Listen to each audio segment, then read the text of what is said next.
इन्होंने हमेशा कश्मीरियों को कभी पाकिस्तान का नारा, कभी सब्ज़ रुमाल, कभी पाकिस्तानी नमक ये दिखाकर हमें बेवकूफ़ बनाया। ये वो लोग हैं जिन्होंने हमेशा कश्मीरियों का भला नहीं किया।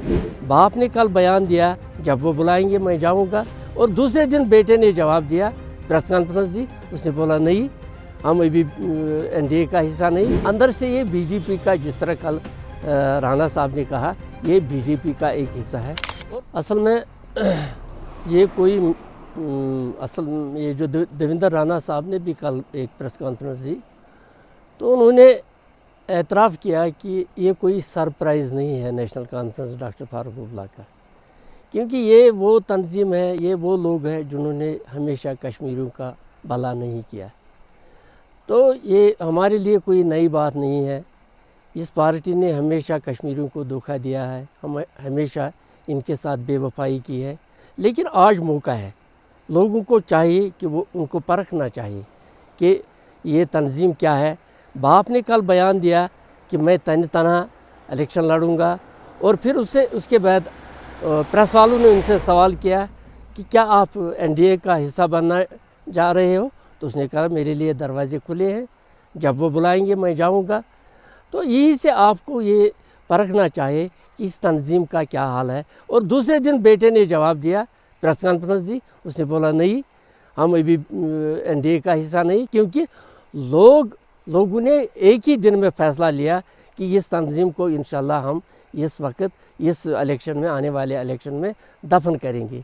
यही हम अब जो हमारा पीडीपी का, हमने कभी जब पीएचडी बने तो हमने हमेशा सपोर्ट दिया, जब इंडिया अलायंस बनी हमने हमेशा सपोर्ट दिया। हमने बोला जो अलायंस का फ़ैसला है वो हमें मंजूर है, लेकिन ये कभी मंजूर करने वाली, ये कभी अलायंस में रहने वाले नहीं है। अंदर से ये बीजेपी का, जिस तरह कल राणा साहब ने कहा, ये बीजेपी का एक हिस्सा है।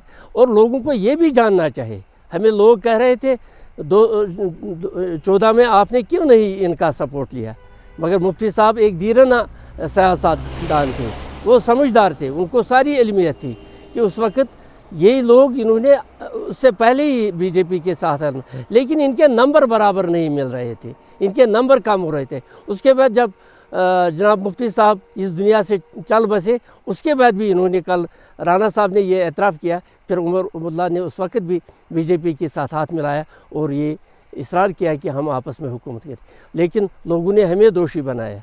हम मजबूर थे, हमारा कोई दूसरा रास्ता नहीं था।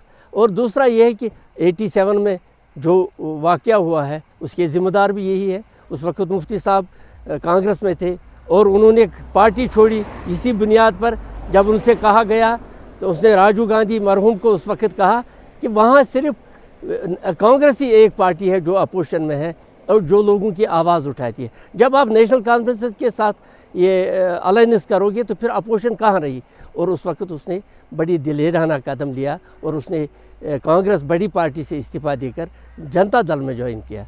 और वो कांड हुआ, ये आज भी वही उसी राह पर गामजन है और ये कभी कश्मीरी के भला नहीं चाहते हैं। लोगों को अब बड़ी समझदारी से देखना चाहिए।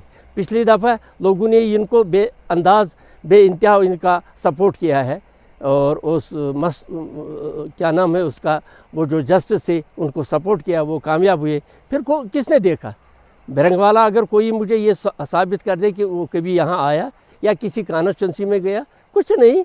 ये तो सिर्फ वोट लेने के वक्त कुछ ड्रामा श्रामा करते हैं। इन्होंने हमेशा कश्मीरियों को कभी पाकिस्तान का नारा, कभी सब्ज़ रुमाल, कभी पाकिस्तानी नमक ये दिखाकर हमें बेवकूफ़ बनाया। लेकिन आज लोग बेवकूफ़ नहीं है। इंशाल्लाह आज लोग ऐसा फ़ैसला करेंगे, इनको हमेशा सबक सिखाएंगे।